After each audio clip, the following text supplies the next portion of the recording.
नमस्कार दोस्तों, ऐसी कहानियाँ सुनने के लिए मेरे चैनल को सब्सक्राइब करें। एक समय की बात है, एक पंडित जी कई वर्षों तक काशी में शास्त्रों का अध्ययन करने के बाद गांव लौटे। पूरे गांव में शोहरत हुई कि काशी से शिक्षित होकर आए हैं और धर्म से जुड़े किसी भी पहेली को सुलझा सकते हैं।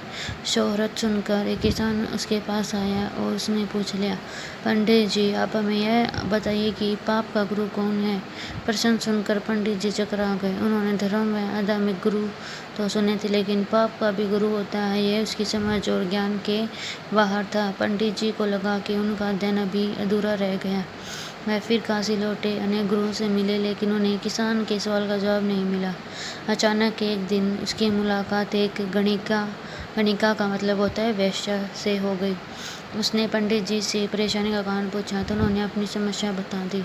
गणिका बोली, पंडित जी, इसका उत्तर है तो बहुत सरल है, लेकिन उत्तर पाने के लिए आपको कुछ दिन मेरे पड़ोस में रहना होगा। पंडित जी इस ज्ञान के लिए ही तो भटक रहे थे। वह तुरंत तैयार हो गए। गणिका ने अपने पास ही उनके रहने की अलग से व्यवस्था कर दी।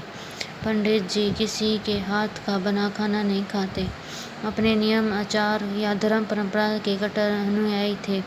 गणिका के घर में रहकर अपने हाथ से खाना बनाते खाते कुछ दिन तो बड़े आराम से ही बीते, लेकिन सवाल का जवाब अभी नहीं मिला।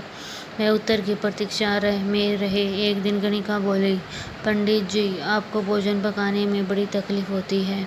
यहाँ देखने वाला तो और कोई नहीं है। आप कहें तो नहा धोकर मैं आपके लिए भोजन तैयार करूँ। पंडित जी को राजी करने के लिए उसने लालच दिया, यदि आप मुझे एक सवा का मौका दे दें तो मैं दक्षिणा में 5 रुपये स्वर्ण मुद्राएं भी प्रतिदिन आपको दूंगी। स्वर्ण मुद्रा का नाम सुनकर पंडित जी विचारने लगा। पकाया पकाया भोजन और साथ में सोने के सिक्के, अर्थात दोनों हाथों में लड्डू।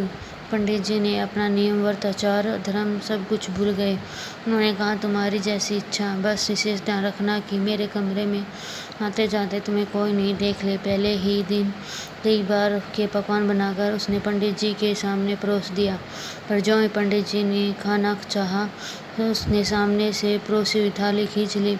इस पर पंडित जी को क्रोध हो गए और बोले, यह क्या मजाक। गणिका ने कहा, यह मजाक नहीं पंडित जी, यह तो आपके प्रश्न का उत्तर है। यहाँ आने से पहले आप भोजन तो दूर किसी का हाथ का पानी भी नहीं पीते, मगर स्वर्ण मुद्राएं के लोभ में आपने मेरे हाथ का बना खाना भी स्वीकार कर लिया।